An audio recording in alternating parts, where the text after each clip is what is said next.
Well, good afternoon or good morning, everybody. I'm Mike Pretes, and I have three different university connections. University of North Alabama, which is my home university. This year, I am a visiting professor at the United States Air Force Academy, and I also have a research fellow connection to Stellenbosch University. So I'm currently in Colorado, so I appreciate that the organizers allowed me to have this later time slot because we are on a 7-hour time difference. It's actually a raging snowstorm here right now. So as I look out my window, it's nice to think about St. Helena rather than the white wall of snow I see.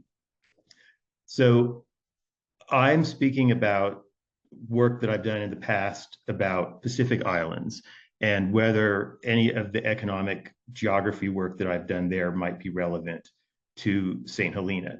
So my presentation is entitled Economic Development in Small Pacific Islands, Implications for the South Atlantic.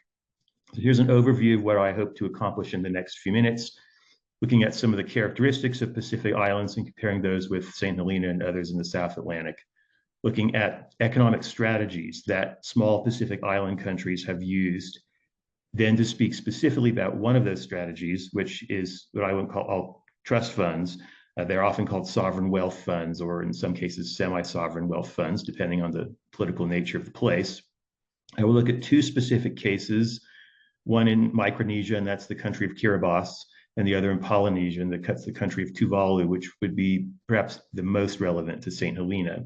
And I'll look then at whether some of this trust fund strategy that was used in these two Pacific Island states could be transferable to St. Helena and other Atlantic islands. And then I'll offer some conclusions about that. So Pacific Islands have many similarities to those of the South Atlantic and the North Atlantic too.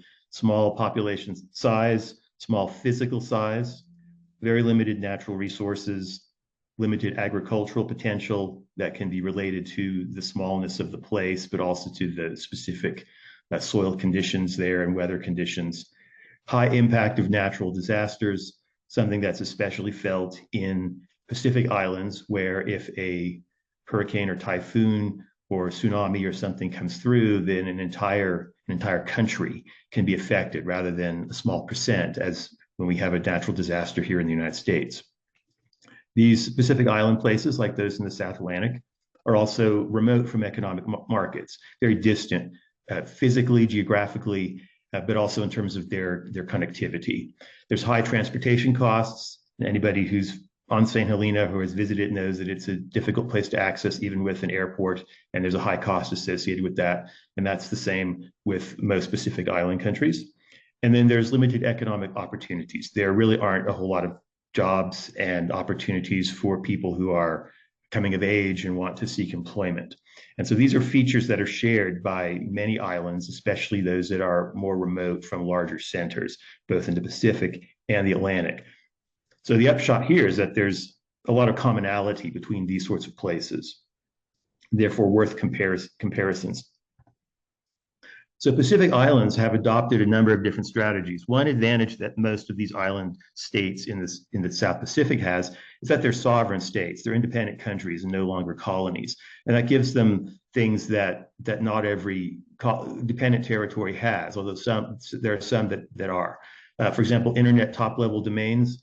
Right now, with the growth of artificial intelligence, Anguilla in the Caribbean has happened by good fortune to have .ai, which is now very much in demand, and that can be licensed out for a fee and generate income.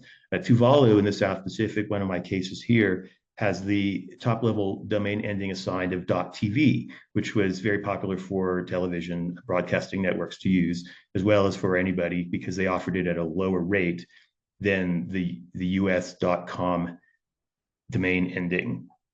Some of these places have issued their own postage stamps and currency. Some have fishing rights due to their exclusive economic zones. Some have sold passports. A number of island states in the Caribbean, as well as in the South Pacific, have sold passports, often for something like 50,000 pounds, to someone who wants to have a second passport. And this is something that a sovereign state, rather than a dependent one, can do. And then also offshore banking, tax haven status, corporate registrations. This has been popular in a lot of places, for example, in Caribbean states like Bermuda or the Cayman Islands and places like this. So there's that as a economic development strategy. In addition, the islands of the Pacific, like many of those of the Atlantic, rely upon subsistence or semi-subsistence agriculture. People are growing their own food. They're catching their own fish for food rather than for commercial purposes. Immigration and remittances. This is a very common strategy among Pacific Islanders, is to move out of the island, leaving family members behind who hold down the fort there, so to speak, and move to New Zealand or to Australia and get employment there and then send that money back to their families. And that gives them an island home connection. This is especially popular in the Pacific. If you've ever been to Auckland in New Zealand, you know exactly all about that. Donor aid, both for sovereign states as well as dependent territories, is an important part, especially initially when a former colonial territory becomes independent, as happened in the cases of Kiribati and Tuvalu and many other places. Tourism is a possibly problematic strategy. It can have good points to it, but also a lot of unpleasant things can come with it. And so many Pacific Islands have been very careful about managing tourism. They don't want to have it overwhelm the other features of their life. Niche agriculture has been attempted in some places in both the Atlantic and the Pacific. Things like growing specialty coffees and things of that sort can produce an income as well. And then the one I want to really focus on here is trust funds, or as they're sometimes called, sovereign wealth funds. So let's just look for comparative purposes at where these two places I've mentioned are. One is the Micronesian state of Kiribati, became independent in the 1970s. Britain was its colonial power, and also Tuvalu, also independent at about the same time. It's in Polynesia, but they're there, as you see, in the sort of central South Pacific. Their nearest larger neighbors are places like New Zealand, Australia, Hawaii, and the United States, and then Papua New Guinea, and then smaller island states. This was the original British colony of the Gilbert and Ellice Islands, and the Gilbert Islands became Kiribati, and the Ellice Islands became Tuvalu. So if you think St. Helena is small, you may want to visit a place like Tuvalu, which is even smaller. It's about 10 square miles in size, and the population is actually larger, though, about 10,000 people scattered over 9 islands. And this is the main atoll island, Funafuti. And you can see flying in here, and just where that wider section is towards the right center is where the airstrip is. So the plane is flying from Fiji. It's about a 3 to 4 hour flight from Suva in Fiji. And as you approach, you see that these are atolls caused by coral formation. So they're very low lying, easily overwhelmed by a typhoon or hurricane, or by tsunami, or by any kind of sea level rise. And so they're very precarious places. And you can see how, if my cursor is working here, you can see how this atoll island rings a lagoon and how it wraps around like this, if you follow my cursor, and that there's small islets over here with coral reef linking them together, encircling this central lagoon space. Here we're flying a little bit closer. As we approach the airport, you can see dwellings and other buildings here on the atoll. And getting a bit closer, you can see that people are living with the ocean really just a few meters either side of them at a very low lying level. So nothing more than really a few meters above sea level here. And getting closer, you can see that there's some limited agriculture, largely just for subsistence purposes. And the airstrip here was built by the Americans during World War II for part of World War II. It's open access, so people actually use it for other purposes, because like St. Helena, there's only one flight a week, and it comes out of Suva. And if it's delayed, then it disrupts everything. And here's the actual airport. You can see there, it is truly an international airport, because the only place you can fly there is another country, Fiji. And this is actually the Parliament House. So essentially it's the capital of the country. Very conveniently placed for political leaders who may need to leave quickly. So let's speak about trust funds that have been utilized by both Kiribati and Tuvalu. Now, as I mentioned earlier, they're also called sovereign wealth funds. That's a newer name. They are part of a government accounting system that is a separate fund from the general fund, which is any government will have its main general fund where all revenues, taxation revenues, royalty revenues, other fees go into, and then withdrawals are made from that to pay for all government activity, whether it's education or paving the streets or healthcare. So it's sort of like a check account. But some places have established a trust fund, which has many more restrictions on its use. And these funds are a bit more like a savings type of account. They usually have a lot of restrictions politically on how they can be used, how conditions for withdrawing the principal or even the earnings are controlled, and often by legislation or even into the state constitution. So they're a separate investment account with a separate purpose, and they often have a separate and distinctive source of their wealth, of their income. And the benefits that these trust funds can do is that they can help save resources and revenues that would otherwise be spent or squandered, especially those of windfalls. So many states that have had a short time span, like say Kiribati, that had a mine, a phosphate mine that had a limited lifespan and for several decades produced a revenue stream, then it closed and that revenue stream is no longer there. But fortunately, part of that wealth generated from that mine was put into a trust fund. And so the fund now exists and it itself generates income. So you have the savings of wealth, you have intergenerational equity because that wealth generated is not used just for the people living at the time of the wealth generation, but through the trust fund, it can be passed on to future generations. You have a source of income and additional investment capital because now you have a fund that is generating its own earnings every year being invested in global financial markets. And then you can use this fund for special purposes, for example, to prop up an economy that's going through a difficult time.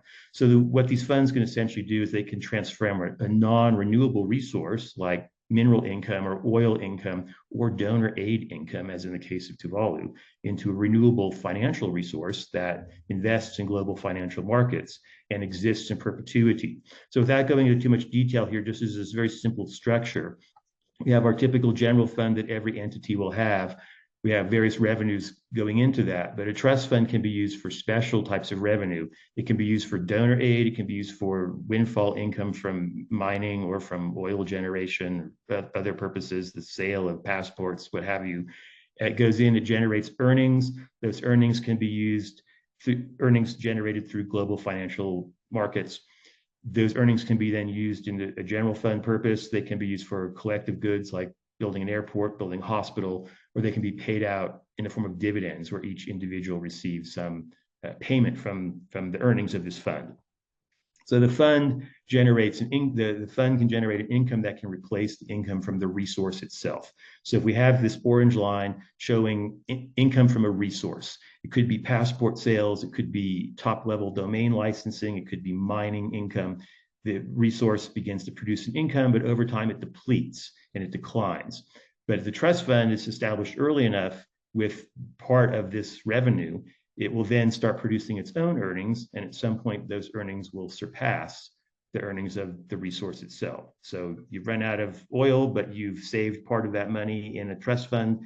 Now you have no more oil to generate revenue, but you have this trust fund that through its investments is generating income that replaces the income that you once had from that oil resource. So the Kiribati Fund was established in the 1950s based on phosphate royalties. It's now about £1 billion balance for a country of 100,000 people. That's quite sizable. It's over 300% of the GDP, and generated, invested in secure, well-managed investments by a lot of external financial corporations that manage it. The Tuvalu Trust Fund was established a bit later, has a balance of about £151 million, over 261% of GDP. But the interesting feature of the Tuvalu Fund is that it was established not from a mineral resource or something tangible like that, but through aid donations, largely from the UK government, from the Australian government, and the New Zealand government. So Tuvalu used to have to go to those former colonial powers and say, can you give us this money every year? And that it would be negotiated. But Tuvalu went and said, give us a large amount in advance. We'll invest it in a trust fund. You will have oversight over this fund. We will make the decisions and demonstrate our financial capability. The fund now has grown through the careful management so that that initial payment of donor aid was enough for the country of Tuvalu to invest and begin to generate its own income. So there's no dependence on external aid anymore because they have their own fund. And so they got all their money up front to invest, and it's grown very well. It was only a few £1 million that they were given early on. Now it's grown to 151. Mike, this is great. So Can we 5 minutes, please? yes, I'm just about there. So uh, the question then is whether this sort of model would apply to a place like St. Helena or other South Atlantic islands. We have the example of Tuvalu, where UK donor aid was used. That would be something that could be considered in St. Helena. Other potential revenue streams would be something like increasing the tourist entry fee, research permit fees, finding a purpose for the internet top level name of .sh, increasing niche agriculture, and even considering the development of a university. So in conclusion, this trust fund strategy has been very successful in a number of Pacific Island countries. It's allowed these countries to become globally engaged. It's demarginalized them from their remote geographic position. It's increased their self-reliance as well as their sustainability. So thank you very much, and I'd be happy to answer any questions.